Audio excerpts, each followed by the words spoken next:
Bismillahirrahmanirrahim. Assalamualaikum warahmatullahi wabarakatuh. Alhamdulillahi wa kafa. Wassalatu wassalamu ala nabiyil mustafa wa ala alihi wa sahabatihi nujaba. Allahumma la sahla illa ma ja'altahu sahla wa la sa'ban illa ma ja'altahu sa'ban wa anta taj'alul hasna idza syi'ta sahla. Subhanaka la ilma lana illa ma 'allamtana innaka antal alimul hakim wa la hawla wa la quwwata illa billahil aliyyil 'azim. Alhamdulillah wa syukurillah. Bapak Ibu sekalian,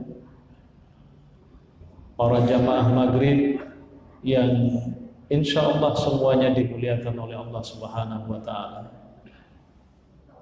Alhamdulillah, pada malam yang berbahagia ini kembali kita melanjutkan pengajian kita,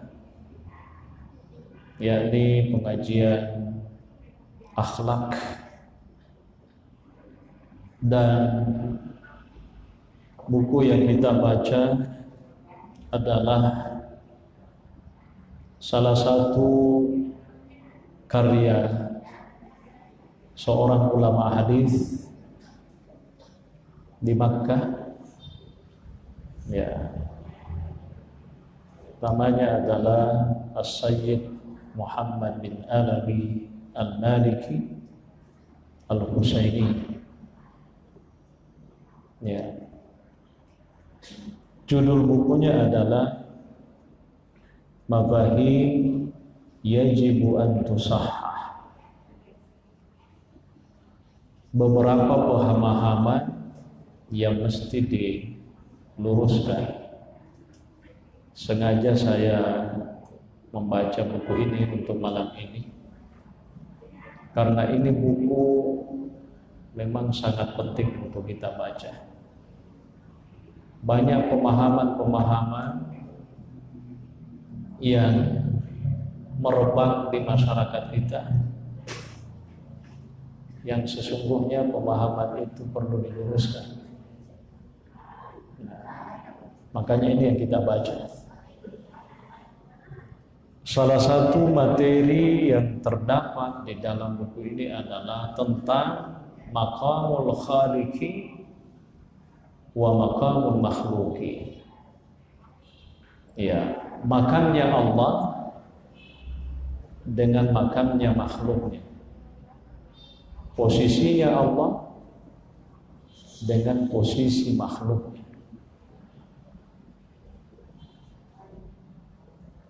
Ya, pertama Allah itu memang tidak ada samanya.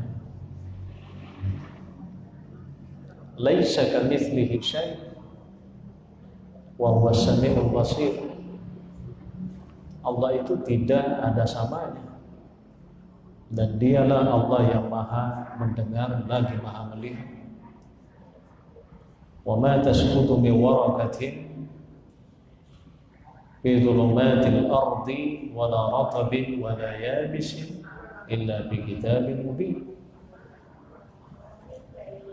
Wa ma tasqutu min waraqatin illa ya'lamuha wa la habbatin fi dhulumatil ardi wa la ratabin wa la yabisin illa bi kitabin. Jadi jangankan Allah maha tahu, dedaunan saja di malam hari gelap gulita Allah pasti tahu. Beda dengan kita manusia. Jangankan yang kita tidak lihat, kita tidak tahu, terkadang yang kita lihat pun juga salah. Nah, tentu saja ketika kita berbicara tentang makamnya makhluk, apalagi dalam hal ini misalnya Nabi, tentu ini selenge ipakaraja nabita. Kita begitu memuliakan Nabi Sallallahu Alaihi Wasallam, dan itu bukan sesuatu yang baru. Karena jangankan kita memuliakan Nabi, Allah sendiri memuliakan Nabi. Wa innaka la'ala khuluqin 'adzim. Ya, bil mu'minina raufur rahim. Dan seterusnya. Jadi terkadang ada pemahaman yang sedikit agak terkesan menyalahkan, karena katanya tidak ada yang boleh dimuliakan, diagungkan kecuali adalah Allah saja. Termasuk Nabi tidak boleh diagungkan, termasuk Nabi tidak boleh dimuliakan. Itu kata mereka. Apakah betul ketika Nabi dimuliakan oleh kita, para umatnya, itu tidak boleh? Kita ini umatnya memuliakan Nabi, tapi alhamdulillah bentuk pemuliaan itu tidak pernah kita mengangkat Nabi sampai ke derajat uluhiyah, sampai ke derajat ketuhanan.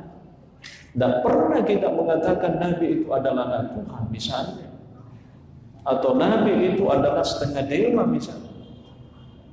Kita tetap meyakini bahwa Nabi itu adalah asyraful makhlukat, sebaik-baiknya makhluk, akramul makhlukat, semulia-mulianya makhluk.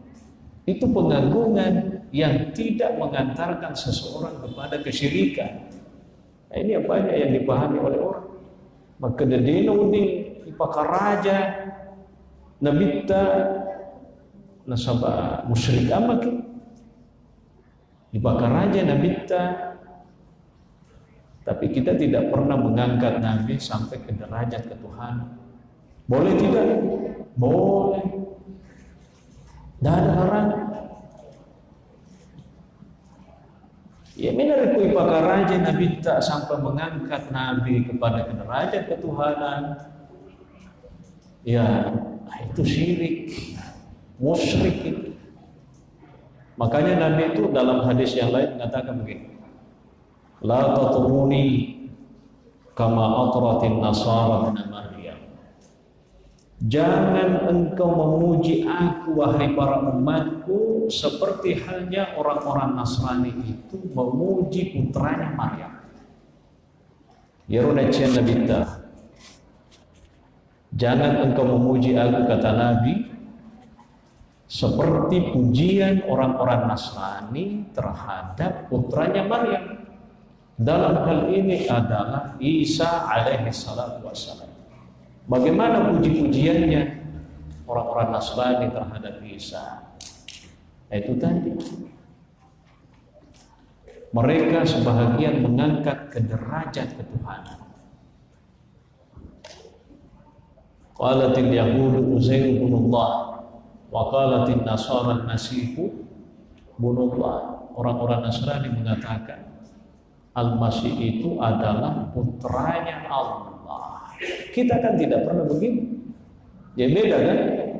Jadi hadis ini kita pahami bahwa selama Nabi kita puji dan itu tidak sampai ke derajat uluhiyah, rububiyah, itu tidak ada masalah. Tidak masalah.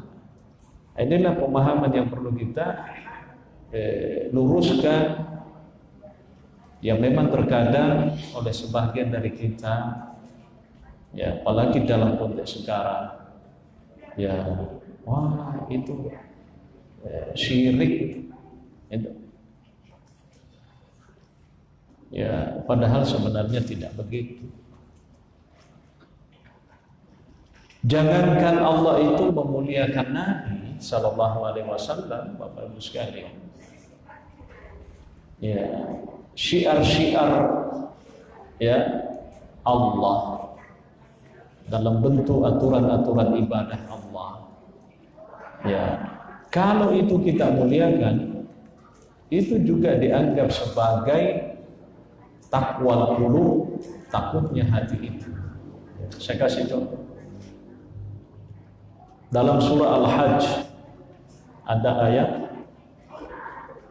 ya 32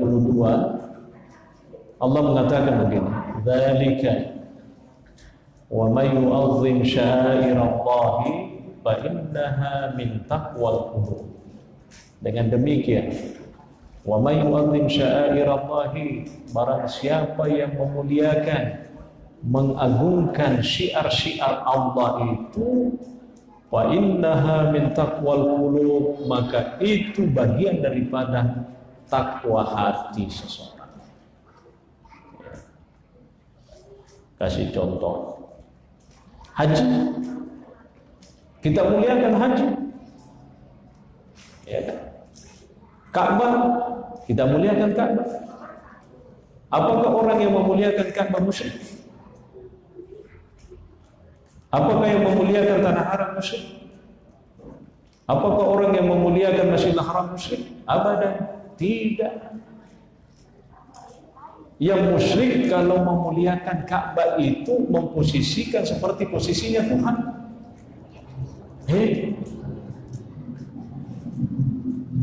Iya. Hajar Aswad, sampai-sampai Umar mengatakan, seandainya aku tidak pernah melihat Rasulullah menciummu, maka aku juga tidak akan pernah mencium. Tapi kenapa raja ko Nabi Muhammad, apakah raja itu saya cium? Ya. Apakah ini musyrik? Tidak musyrik. Nah, inilah salah satu yang disebutkan oleh guru kita di sini, bahwa pemahaman seperti ini memang sedikit agak sensitif, tapi memang harus diluruskan. Jangan sedikit-sedikit musyrik, jangan sedikit musyrik, sedikit-sedikit musyrik. Ya, angkana ipakaraja musyrikna, kana ipakaraja musyrikna. Yang itulah musyrik tahu memang menarik ku iman tori sumpah. Ya. Lo kaki teri-teri kolona kapai. Kaya maturo ka bayon romilla. Kaya maturo isompa. Musyrik memang. Tapi orang Islam sangat paham dengan itu, bahwa Ka'bah itu ya tidak lebih sebagai sebongkah batu yang memiliki sejarah khusus. Ya, tidak lebih dari itu. Jadi orang tidak musyrik. Jadi kalau kaki memang merilok Quran itu memang musyrik. Tapi kan tidak sampai di sini.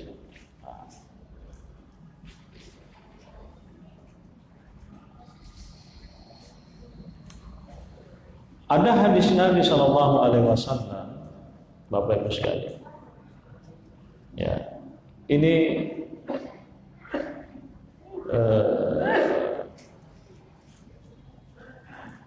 makanya Nabi Sallallahu Alaihi Wasallam ini juga kata-kata kufur. Ya. Ini juga kata-kata kufur perlu sekali kita hindari, Bapak Ibu sekalian. Jangan pernah ada di antara kita begitu mudah melafazkan kata-kata kufur, kafir, kafir, kafir, kafir. Maksudnya ini kafir diungkapkan untuk sesama muslim. Ya. Makanya Nabi Sallallahu Alaihi Wasallam, ya, ayyuma mri'in qala li akhihi ya kafir, ya, wa laysa kadzalik illa hara alaihi, bahaya. Ya. Siapa orang yang mengatakan kepada saudara muslimnya kafir, padahal ternyata tidak, maka kekufuran itu akan kembali kepadanya sendiri. Jadi bahaya. Ya kamang kasalasur seleta apa makna kayak kafir. Mai kode berarti ini nalisuya wadata. Itu kata Nabi sallallahu alaihi wasallam. Man da'a rajulan bil kufri Au qala adu wallahi wa laysa kadzalika illa hara alaihi. Lisinu ya lela. Ini kata-kata yang paling problematik untuk sekarang. Sedikit-sedikit kafir, sedikit-sedikit pemerintah kafir, sedikit-sedikit sistem kafir, sedikit-sedikit aparat kafir. Bahaya kalau begitu. Karena kalau orang mengatakan kafir itu artinya sama dengan darahnya halal. Saya mengatakan Anda kafir. Kalau ada yang tiba-tiba bunuh, itu artinya cuma-cuma, tidak kena hukum, karena memang darah Anda itu halal. Kalau orang Islam yang dimaksud, karena orang Islam ketika dicap sebagai kafir, ya itu berarti darahnya itu, kata ulama, mahdur, itu halal. Nah, itu bahaya. Ini yang banyak dipahami oleh kalangan anak muda sekarang. Cedek-cedek kafir, pemimpin kafir, pemerintah kafir, sistem ekonominya kafir, masyarakatnya kafir. Terus yang tidak kafir siapa? Alina mau bahaya.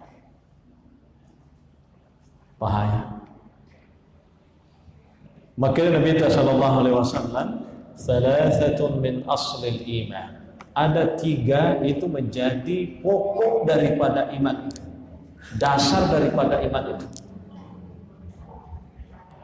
Al-kaffu amman qala la ilaha illallah. Kita harus berhenti mencap orang yang senantiasa mengatakan la ilaha illallah. Jadi komat ke dia tahu la ilaha illallah Muhammadan Rasulullah. Hati-hati, jangan dengan mudah mengatakan ini, tidak boleh. Kecuali kalau memang kita mutakhasis, memang betul-betul sangat-sangat paham tentang agama dan sudah bisa membedakan mana yang bisa mengantarkan seseorang menjadi kufur dan mana yang tidak. Ya, kode ijab, lebih baik kita diam saja. La tukaffiruhu bidzambin, karena Nabi sallallahu alaihi wasallam. Ini hadis riwayat Abu Dawud. La tukaffiruhu bidzambin, jangan sekali-kali engkau mengkafirkan orang Islam karena ada dosa yang dilakukan. Mentang-mentang dia sudah berbuat dosa seperti ini, kafir. Tidak boleh. Tidak boleh. Karena itu bahaya. Ya. Wala tukhrijuhu minal Islam bijahlin, dan jangan kamu mengeluarkan mereka dari Islam gara-gara Anda tidak tahu. Nah, ini bahaya melakukan. Ya, pemahaman keagamaan setengah-setengah tapi sangat bersemangat. Dengan lalu mana engkana masalah kafirin, engkana masalah kafirin, engkana dia nasi cocoki pikiran kafirin. Ini bahaya. Ya, tidak boleh. Coba ada satu kisah di sini. Ya. Ali bin Abi Thalib karramallahu wajhah.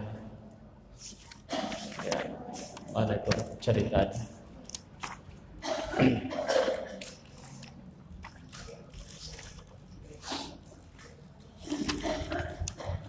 Itu Ali bin Abi Thalib pernah ditanya, ya, Mayurfakutanana, tentang orang yang melakukan kesalahan. Ya, jadi ngeluh ke baca teksnya supaya menesai. Ini dia.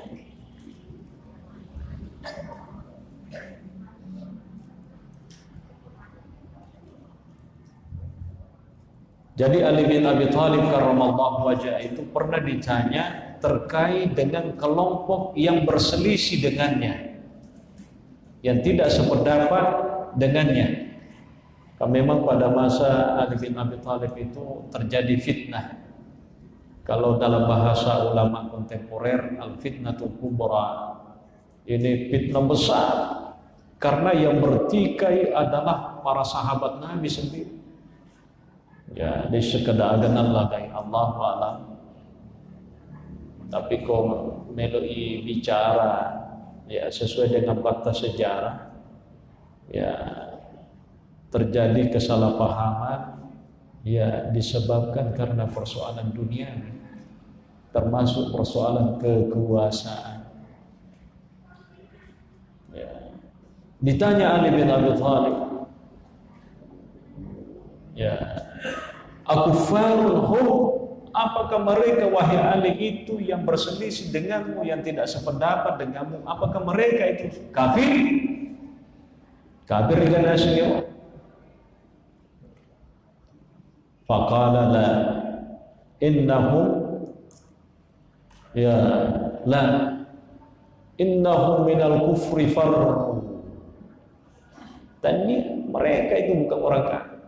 Yang berselisih dengan saya, yang tidak seide dengan saya, dan dia kafir. Saya dengan mereka sama-sama sahabat Nabi, cuma berselisih memang. Fakila al-munafiqun, kalau bukan kafir, apakah mereka itu orang munafik? Qala la, janyato.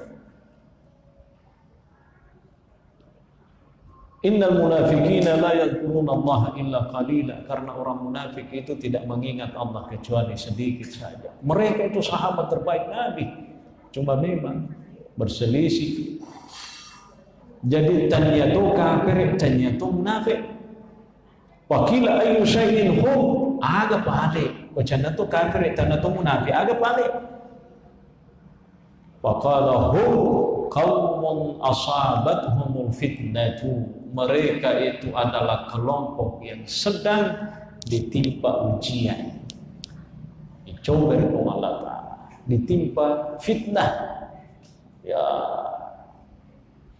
fa'amu wasammu, karena dicoba sehingga mereka itu menjadi buta dan menjadi tuli.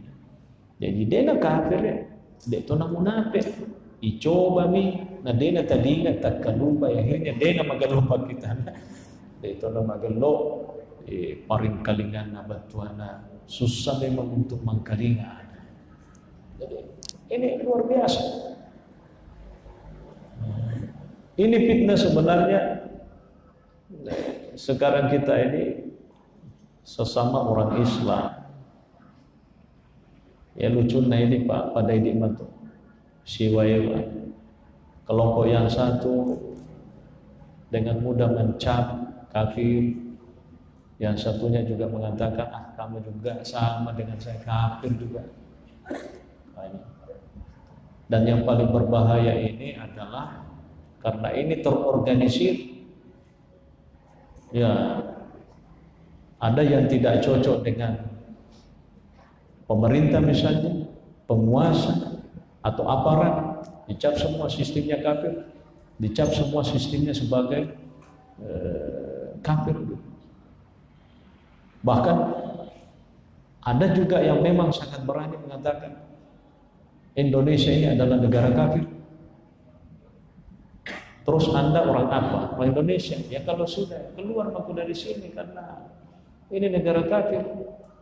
Ikut tu madogo-dogo tu, bisa di negara kafir, maka belum menurut lokal siapa paling berat lagi.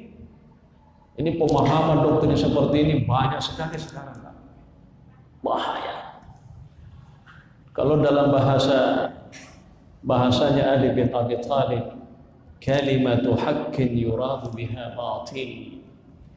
Magalno iri tapakita negas hitungan-tungan na ya kebatilan yang mereka inginkan. Jadi membawa simbol-simbol. Orang sekarang perang simbol istilahnya. Ya, padahal itu sebenarnya topeng sesungguhnya. Ya, topeng. Ya. pakai simbol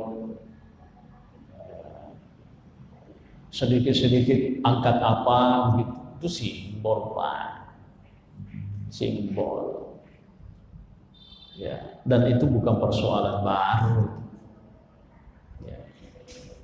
Ketika Ali bin Abi Thalib bertikai dengan Khawarij, ya kan, Khawarij itu adalah pengikut setianya sesungguhnya Ali, tapi karena terjadi tahqiq, arbitrase antara kelompok Ali dengan Muawiyah, ya, Muawiyah ya mengangkat apa namanya mushaf Al-Qur'anul Karim. Itu kan ada pernyataan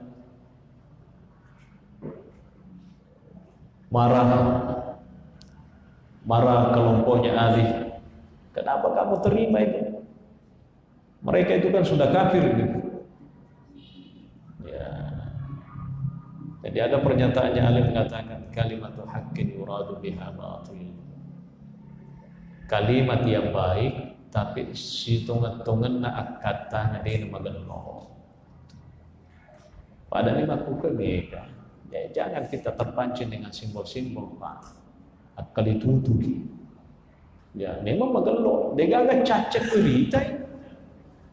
Hati-hati. Siapa tahu muatannya beda, lain-lain. Saya kira itu sebagai pengantar. Insya Allah tak ada waktu, kurang lebih 20 menit dari sekarang. Ya.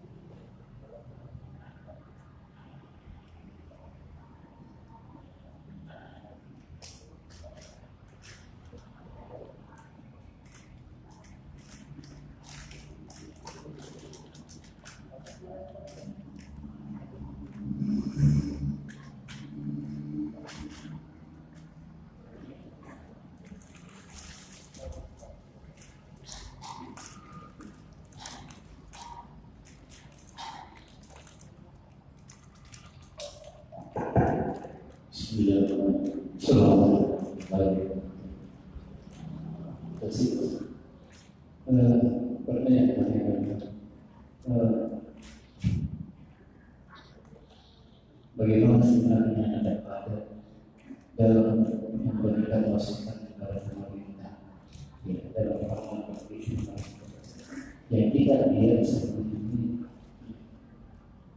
Kami juga memberikan apresiasi bahwa orang yang memiliki sebuah ini pada dasarnya paham dan tahu bagaimana cara memberikan masukan kepada pemerintah berdasarkan yang dikatakan oleh Rasulullah.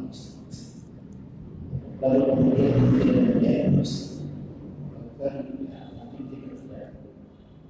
ulama-ulama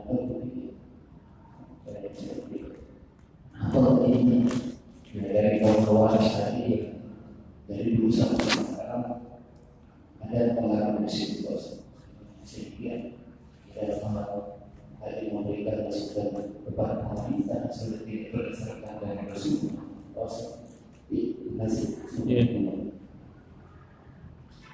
Agama ini Bapak Ibu sekalian adalah nasihat. Siapapun, mau orang yang punya kekuasaan, mau orang biasa, mau orang apa, kalau dia keliru dinasihati. Dan nasihat ini perlu dibedakan. Ya, nasihat dianjurkan, tapi sampai mengakibatkan bentrok fisik, bukan itu yang kita inginkan. Ya, kalau ada pemimpin misalnya dalam tanda petik, menurut kita secara pribadi itu sudah kelewatan, kita nasihati. Itu tugas pokok kita menasihati.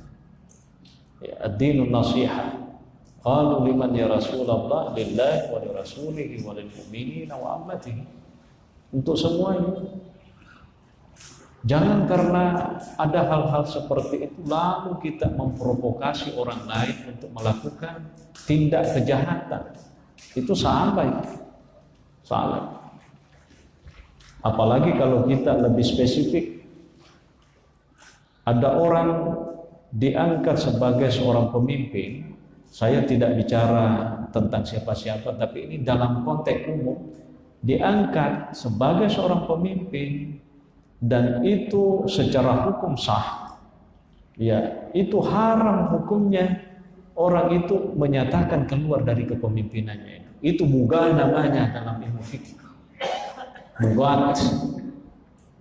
Ya, itu bugat. Ya. Dan itu hukum bugat itu ada hukum-hukumnya. Malah justru bisa diperangi kalau mereka tidak mau sadar sebenarnya. Kalau kita mau lebih jauh membahas konsepnya itu. Jadi Islam itu sebenarnya kalau ada sesuatu yang kita tidak suka harus didamaikan dengan lembut. Ya, wa in ta'ifatani minal mu'minina qatatalu fa aslihu bainahuma. Itu konsep. Ada orang Islam bertikai, maka harus ada orang ketiga yang bisa mendamaikan. Jangan justru dikompor-kompori supaya mereka baku habisi. Dalam konsep Al-Quran, kalau orang Islam dan orang Islam bertikai, harus ada orang yang netral yang mampu mendamaikan. Nah, tapi jalan terakhir kalau seandainya sudah kita usahakan untuk berdamai, lalu ada kelompok yang tidak memang mau, ya sudah, faqatilul lati tabghi hatta tafi'a ila amrillah. Bisa diperangi sampai mereka betul-betul sadar. Pemerintah dengan masyarakat harus kerjasama dengan baik. Kalau pemerintahnya tidak bagus, dinasihat. Ya, mudah sekali dinasihat. Isma'u wa ati'u wa in wuli 'alaikum abdun khabasyiyun ka'anna ra'sahu zabibah. Ya, ada hadis lain mengatakan as-sam wa ta'ah. Ya, illa an taraw kufran bawahan. Kalau memang justru kekafiran yang nampak sudah betul, itu persoalannya. Tapi kalau hanya sebatas kebijakan, ya itu kita nasihati. Ya, itu nama gangi rampe Pak Puratoni pemilihan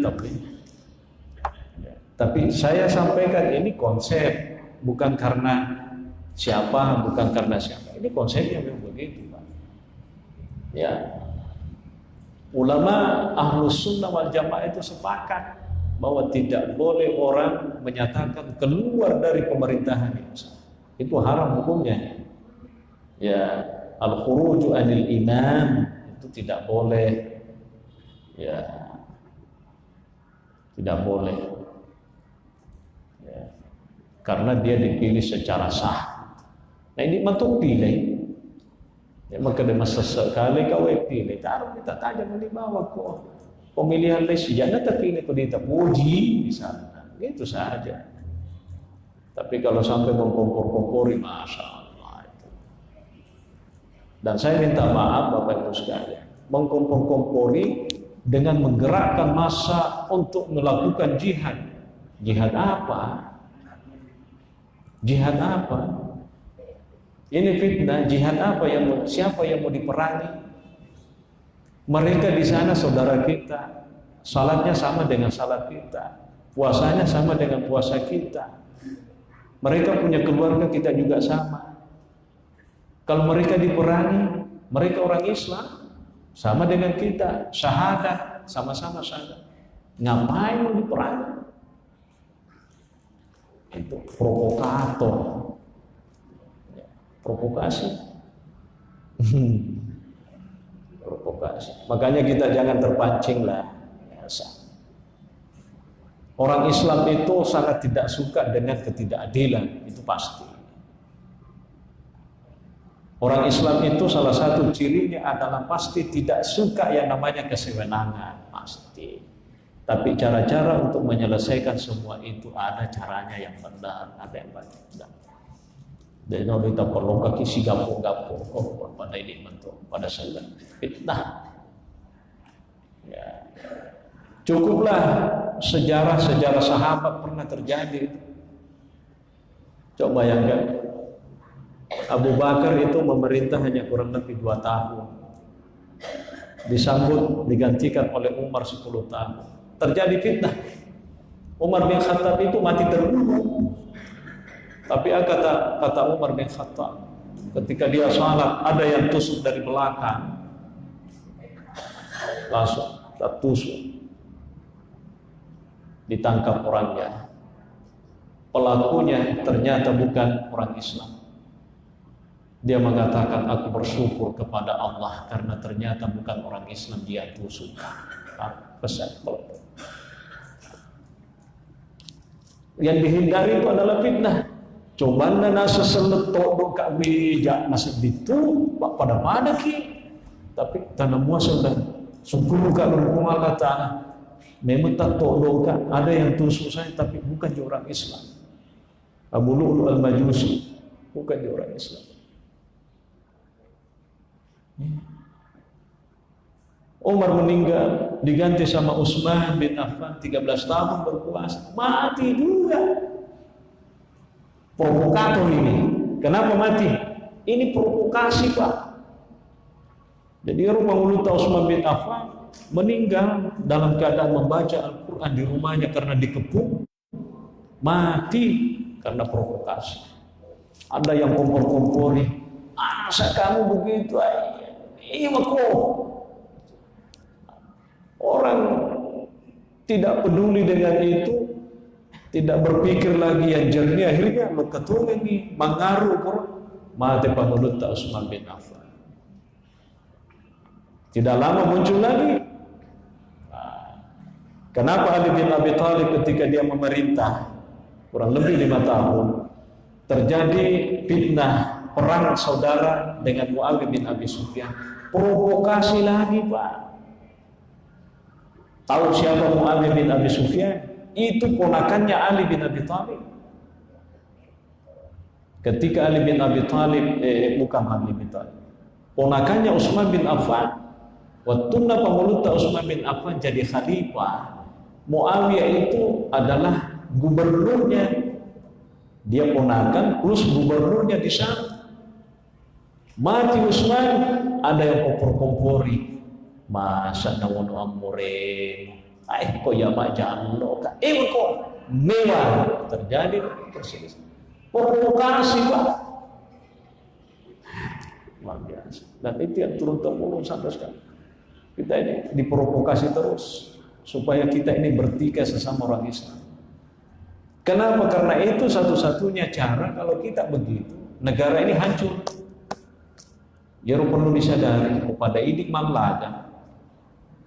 Negara ini hancur. Ya, hancur ini mantu apa mana nih tahu? Datanglah orang-orang yang tidak bertanggung jawab menduduki ini semua. Coba kita belajarlah dari sejarah. Kita ini tidak mau seperti negara-negara Arab yang sudah hancur-hancuran. Coba lihat, Syria itu hancur bukan orang luar yang menghancurkan. Sama-sama masyarakat dengan pemerintah baku hancur-hancuran. Yaman hancur, masyarakat dengan pemerintahnya baku hancur-hancuran. Apalagi banyak. Kita juga mau begitu? Janganlah. Cukuplah kita ini alhamdulillah menyamanya wa makufirina pada riolo. Bayangkan kita ini pernah dijajah lebih 300 tahun. Masa itu siking ini sumatbar. Nah, rasa-rasa seandainya 300 tahun itu kita hidup di masa itu, nah dia gak nyaman, tidak ada enaknya. Ini ada orang tua kita di sini mungkin merasakan cepi-cepin kira-kira. Dengan nomor baru, terasakan perih dari yolo romero di waktu tamu pamabit curang maloma. Itu lewatnya menambah kukuh. Dia menyambut tersedih makuku daripada untuk taruh memang lolo. Keadaannya. Mana sedih menyambut makuku? Ya syukur ki alhamdulillah, dega susah. Jadi komelu segi palisu jadi kadang mah susah. Ini nato tu kami nama dongo-dongo. Dan celakanya karena ini mato pada si susah ya beta pada ki. Ya meri ki kon kato saling boleh lo kamal ngaru ko he nabi kala ki apa boleh buat tapi kepada ini bodoh-bodoh betul sudah. Ya. Saya kira itu penjelasan. Terima kasih.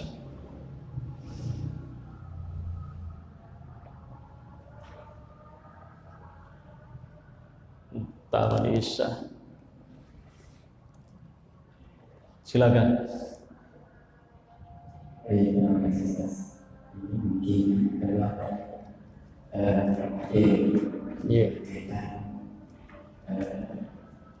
dalam keadaan sholat dan lupa. Misalnya ini sering kita apakah kita sedang imam atau kita sedang makmum. Misalnya imamnya tidak tahiyat terakhir, artinya dia lupa, jadi melanjutkan untuk tahiyat kelima. Dia posisinya sudah berdiri, dia baru sadar bahwa ini lebih berdasarkan informasi makmum yang mengatakan subhanallah. Ini sebenarnya ini bagaimana posisi kita sebagai imam ketika kita sudah berdiri tegak, apakah kita langsung tetap dulu atau tetap sebenarnya tetap kita menunjukkan bagaimana kita untuk dengan sedikit. Kemudian selanjutnya bagaimana posisi makmum, karena posisi makmum itu kadang misalnya ada yang berlengkap berdiri mantap, tapi dulu hati itu seperti itu. Jadi ini maksudnya bagaimana yang kedua? Yang kedua maksudnya imamnya ada kan melanjut untuk rakaat yang kelima, kemudian yang makmumnya dia sudah bisa mengingatkan imam mengatakan subhanallah, tapi imam tetap dengan pendirian. Dia posisinya tahan ini tahiyat terakhir, menunggu sampai imamnya tahiyat terakhir. Ya. Seperti itu. Jadi bisa diberikan Ya, pertanyaannya sederhana. Jadi saya jelaskan, kalau tahiyat pertama, Bapak Ibu sekalian, orang lupa, imamnya lupa misalnya, langsung dia berdiri, dan itu lurusnya, itu tidak boleh lagi duduk. Kalau dia tahiyat pertama, kapan dia duduk kembali, batal salatnya. Ya. Tapi kalau tahiyat terakhir, mesti nama tahiyat terakhir nih, tomopi sahabat tak keluar dia itu nak apa aja makmumnya maka subhanallah subhanallah pokoknya dia nak urus ya ikutnya. Kalau begitu jadinya jangan ditunggu imamnya, kita infirad berpisah dengan imam, kita tahiyat, makmumnya tahiyat, masing-masing tahiyat, caput tahiyat dari salam. Kalau imamnya tidak mau turun, karena kalau tahiyat terakhir imam itu lupa tahiyat dan dia berdiri tidak apa-apa, dia turun kembali. Itu bedanya. Dan memang dia harus turun. Tapi kayak apa banget nih, Pak tak keletak tengah. De impirat aja tuh matanya. Jangan tuh matanya, kita pisahkan diri, kita niatkan dalam hati saya keluar. Ya.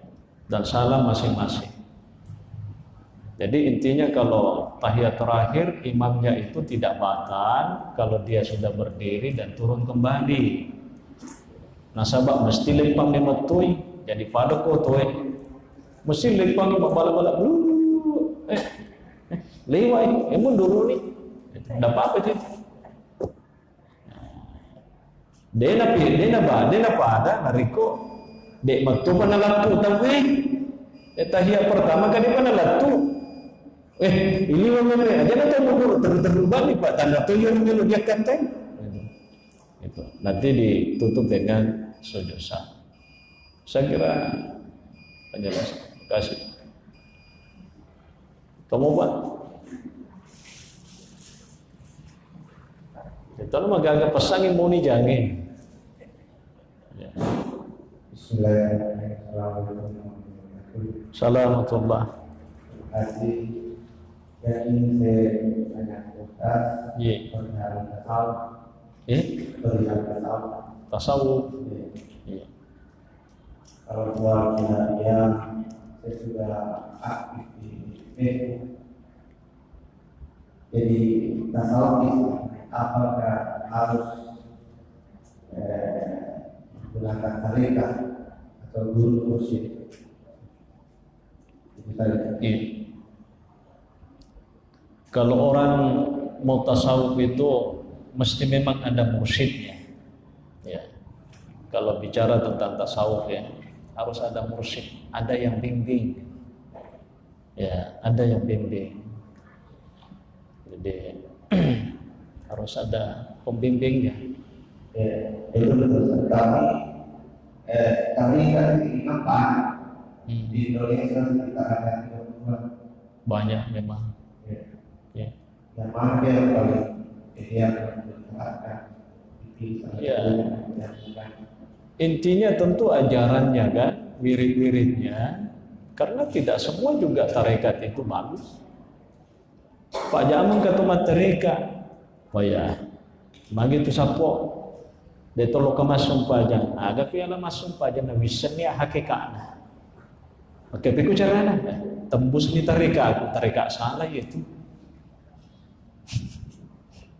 Pak ketua itu tarekat makwa, narapi ni ro kambinamatan rewenasnya ni, dia na masum pajang, tarekat salah itu Pak.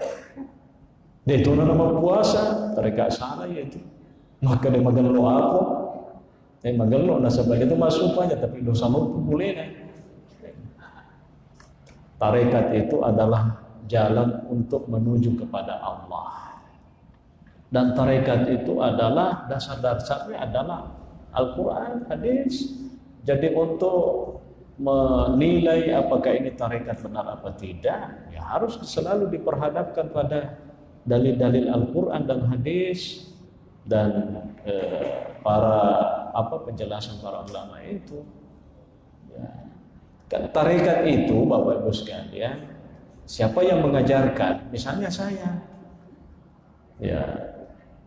Kami dulu waktu di Mesir, saya sering ikut ya kajian-kajian tasawuf atau tarekat, ada Syadziliyah, ada Naqsyabandiyah, dan ada ada Rifaiyah, dan macam-macam. Yang lebih banyak kami ikuti itu adalah tarekatnya Syadzili. Ya. Saya mungkin ikut di situ ketika saya pulang ke Indonesia. Saya mengajarkan itu tarekat, tidak mesti saya mengatakan ini tarekat Syadziliyah. Bisa jadi saya mengatakan tarekat Luqmaniyah. Karena nama saya namanya Luqman. Begitu. Jadi tarekat itu dinisbahkan kepada siapa yang mengajarkan. Imam Asy-Syadzili itu kan pencetus tarekat Syadziliyah gitu. Makanya tarekat Syadzili. Ya. Imam Naqsyabandi juga begitu. Gitu. Ya, jadi ini bawa minta untuk lebih paham tarekatnya itu benar apa tidak boleh dilihat dari luar begitu saja, harus dulu diikuti praktik-praktiknya seperti apa. Ya, praktik-praktiknya seperti apa. Ada tarekat apa lagi? Memang ada tarekat itu aneh juga, aneh. Kalau kita buka di YouTube itu aneh sekali. Ya. Tapi itulah tarekat ya. Tidak bisa juga kita vonis langsung bahwa itu tidak baik, tidak benar. Kalau kita tidak ikut dulu di situ, ya harus dulu kita ikuti apa yang diajarkan di situ. Kalau ada orang itu keliling-keliling kan, ya itu. Tapi pada intinya memang ya begitulah caranya mereka itu. Ya. Saya kira itu penjelasannya. Masih. Itu naga apa? Bagian sini siapa tahu ada yang mau tidak cukup. Ya, saya ingin menegaskan bahwa tasawuf di dalam Islam itu dasarnya adalah Al-Quran dan hadis. Tapi bukan berarti bahwa semua tasawuf itu digeneralisasi adalah benar baik, karena banyak juga khurafat di situ. Tapi tidak boleh juga kita mengatakan bahwa tasawuf itu tidak boleh, tidak juga. Makanya tadi untuk memvonis apakah ini baik atau tidak, ya kita harus lihat dulu wirid-wiridnya apa, teknis riyadhahnya seperti apa, ya kan, seperti itu. Allahu a'lam bishawab. Al-Fatihah.